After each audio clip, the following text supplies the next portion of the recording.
Good morning. Good morning students. और आज हम लोग फिर अपने नए टॉपिक की ओर बढ़ते हैं और एक नया टॉपिक लेकर के चलते हैं। इसके पहले हम लोग ने कुछ इम्पॉर्टेंट प्रश्न भी देखे थे और उसमें हम लोगों ने पृथ्वी की आंतरिक से संरचना से संबंधित जो प्रमुख भूगर्भ के कुछ स्रोत थे, अब उन स्रोतों की जानकारी दो प्रकार से हो रही थी, एक प्रत्यक्ष स्रोत के द्वारा और दूसरा अप्रत्यक्ष स्रोत के द्वारा।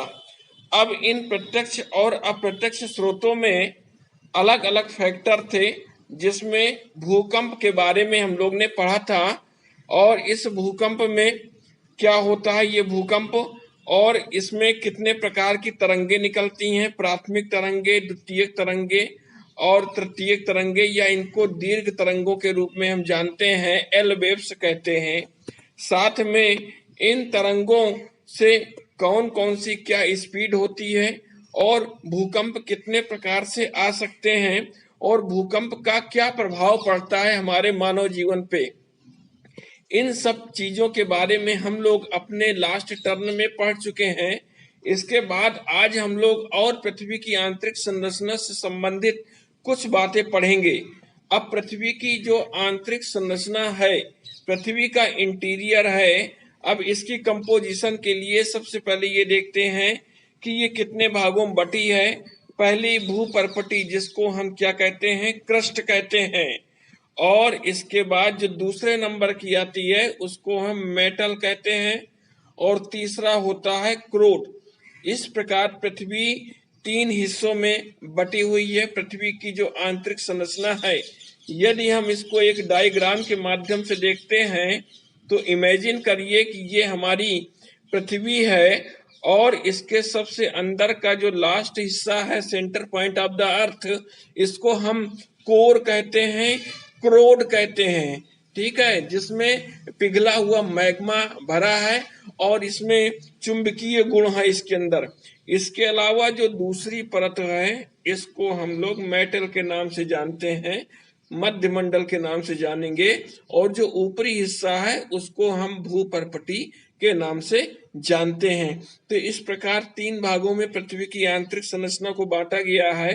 तो सबसे पहले हम लोग डिटेल में देखते हैं कि इसकी खोजबीन जब अलग अलग वैज्ञानिकों ने, भूगोलवेत्ताओं ने की और इस निष्कर्ष पर पहुंचे अपने प्रत्यक्ष और अप्रत्यक्ष स्रोतों के द्वारा कि सबसे ऊपर की जो पृथ्वी की परत है उसको हम भूपर्पटी के नाम से जानते हैं, और इसमें ये पृथ्वी की सबसे ऊपरी परत है और शीघ्रता से ये टूट जाती है। इसका मतलब ये कमजोर है और इसकी मोटाई महासागरों के नीचे लगभग 5 किलोमीटर है और महाद्वीपों के नीचे लगभग 30 किलोमीटर तक है।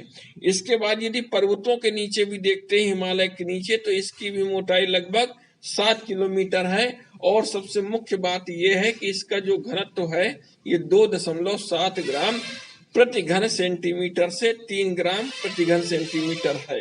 इसका मतलब पृथ्वी के ऊपरी जो सबसे ऊपरी परत है, इसका घनत्व सबसे कम है, 2.7 से 3 ग्राम तक इसका घनत्व पाया जाता है। इसके बाद यदि हम दूसरा हिस्सा पृथ्वी का देखते हैं और अंदर जाते हैं, लगभग 300 से 400 किलोमीटर हम अंदर जाते हैं पृथ्वी के अंदर, तो यहाँ पे हमको तीसरी परत इसको जानते हैं, जिसको हम मेंटल के नाम से जानते हैं, और ये इसको मेंटल कहा गया है। साथ में मेंटल का जो ऊपरी भाग होता है उसको एस्थेनो के नाम से या दुर्बलता मंडल के नाम से जाना जाता है, और इसका विस्तार लगभग 400 किलोमीटर आका गया है। इस क्षेत्र में ज्वालामुखी उद्गार के समय क्या होता है, लावा धरातल पर पहुंचता है, और इस क्षेत्र की जो चट्टानों का घनत्व है ये लगभग 3.4 तक पहुंच जाता है, और इसमें स्थल मंडल की जो मोटाई है ये 10 किलोमीटर से लेकर के 200 किलोमीटर तक के बीच की होती है। अब आता है तीसरा नंबर, और तीसरा हिस्सा हमारी पृथ्वी का जो विभाग है आंतरिक, उसको हम क्रोड कहते हैं, कोर कहते हैं इसको, और ये मेंटल का निचला भाग क्रोड कहलाता है, और इसमें दो हिस्से होते हैं, एक आउटर होता है और एक इनर होता है, आंतरिक क्रोड होता है। साथ में ये भी ध्यान देना है कि इनकी चट्टानों का जो घनत्व है वो 5 होता है, लेकिन और यदि गहराई में हम जाते हैं, लगभग इसकी केंद्र की गहराई में 6300 किलोमीटर 6300 किलोमीटर की गहराई में यदि हम जाते हैं तो इसका जो घनत्व मिलता है वो हमको 13 मिलता है। ठीक है।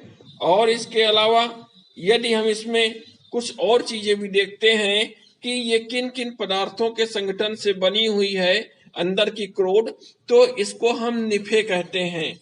यदि हम फिर से अपना ये डिटेल देखते हैं तो सबसे ऊपर वाली जो परत है उसको हम क्या कहते हैं, सियाल कहते हैं, SIAL, सियाल।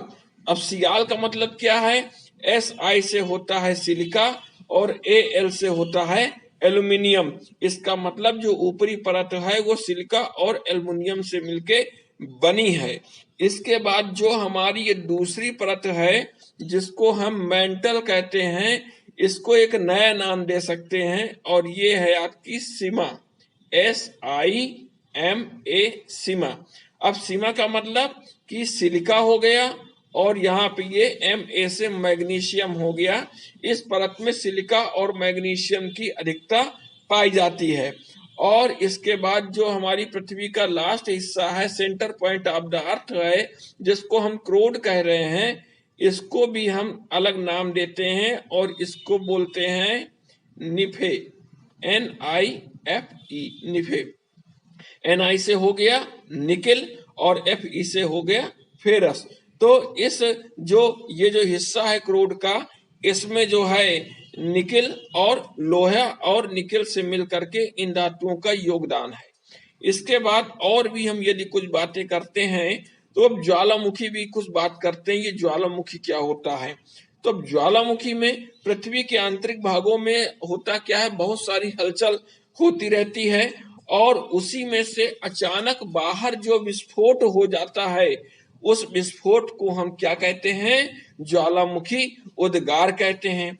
अब इस उद्गार में क्या होता है, जहां से भी जिस स्थान में भूगर्भ से ज्वालामुखी का उद्गार होता है वहां एक बड़ा सा छिद्र बन जाता है और उससे धुआं, गैस, भाप, लावा, विशाल शैलखंड, ज्वलनशील गैसें, ये सब जो है वहां से निकलती हैं।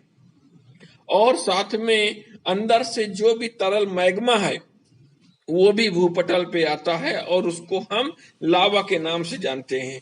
वार्सेस्टर महोदय ने भी बताया कि ज्वालामुखी प्रायः एक गोलाकार छिद्र हुआ करता है और पृथ्वी के अत्यंत आंतरिक भाग से यहाँ पे गैस, जल, तरल लावा और पत्थर के टुकड़े धरातल के ऊपर ये निकलते हैं और ज्वालामुखी से निकलने वाले जो लावा होता है वो जम जाता है हवा में आकर के और फिर वो अवसाद बन जाते हैं, पत्थर के रूप में आ जाते हैं और इसमें ज्वालामुखी बम, राख, धूल कण और गैसें, ये सब कुछ शामिल होते हैं ज्वालामुखी उद्गार के समय। अब इसके बाद और आगे हम लोग देखते हैं तो अब ज्वालामुखी का वर्गीकरण किया गया है। जनरल रूप से जो ज्वालामुखी हैं ये कई भागों में बांटे गए हैं। नंबर 1 यदि हम ज्वालामुखी का वर्गीकरण यहाँ पे देखते हैं तो एक शील्ड ज्वालामुखी। अब ये शील्ड ज्वालामुखी क्या है, तो भूपटल पे जन्म लेने वाले बहुत सारे ज्वालामुखी हैं, इनको हम शील्ड ज्वालामुखी, सबसे ये विशाल हुआ करते हैं और बेसाल्ट से ये निर्मित होती है, बेसाल्ट चट्टानों से निर्मित होते हैं। तरल लावा के ठंडे हो जाने से ये बनते हैं और इनमें जो निकास नली होती है जिसको हम वेंट कहते हैं, है ना, उसमें जल भर जाने से ये विस्फोटक बन जाते हैं और फिर लावा इसमें से ज्वालामुखी में फव्वारे की तरह से बाहर आता है और सिंडर शंकु का आकार बन जाता है। अधिकतर इस तरह के ज्वालामुखी कहाँ मिलते हैं हमको, हवाई द्वीप में मिलते हैं। इसके बाद जो दूसरी कैटेगरी है वो मिश्रित ज्वालामुखी की है और इसमें मिश्र ज्वालामुखी ये भी विस्फोटक होते हैं। इसमें गाढ़ा चिपचिपा लावा निकलता है और उद्गार के समय लावा और ज्वलनशील शैलखंड और राख निकलती है। सभी पदार्थ उसके आसपास ही जमा हो जाते हैं। अब इसके बाद तीसरा प्रकार का ज्वालामुखी है जिसको हम ज्वालामुखी कुंड कह सकते हैं, काल्डेरा कह सकते हैं। अब इसका ये क्या रूप है? काल्डेरा क्या है? तो ज्वालामुखी कुंड धरातल पर पाए जाने वाला सबसे विस्फोटक ज्वालामुखी होता है। और इसमें क्या होता है, आसपास का जो ऊंचा नीचा ढांचा नहीं बनता है बल्कि ये नीचे धंस जाता है और लावा के विध्वंसक क्षेत्र यहाँ पे बन जाते हैं और इसी को हम लोग ज्वालामुखी काल्डेरा कहते हैं, है ना। और ये मिश्रित ज्वालामुखी सा ये दिखाई देता है। इसके बाद बेसाल्ट प्रवाह है और ये ज्वालामुखी तरल लावा निकालते हैं, इसलिए ज्यादा इसकी ऊंचाई नहीं होती है। जमीन से तरल रूप से लावा निकलता रहता है। 50 मीटर से अधिक ये ऊंचे नहीं हुआ करते हैं। भारत में जो दक्षिण भारत का हिस्सा है वो इसी से बना हुआ है। इसके अलावा जो अगला है वो मध्य महासागरीय कटक ज्वालामुखी है और इसमें महासागरों में इसका उद्गार हुआ करता है, महासागरों के निचले हिस्से में। और वहां विशाल कटक श्रृंखला का निर्माण महासागरों के नीचे, पानी के नीचे ये हो जाता है। इसको हम मध्य महासागरीय कटक ज्वालामुखी भी कहते हैं और ये क्रियाएं अक्सर ये चलती रहती हैं।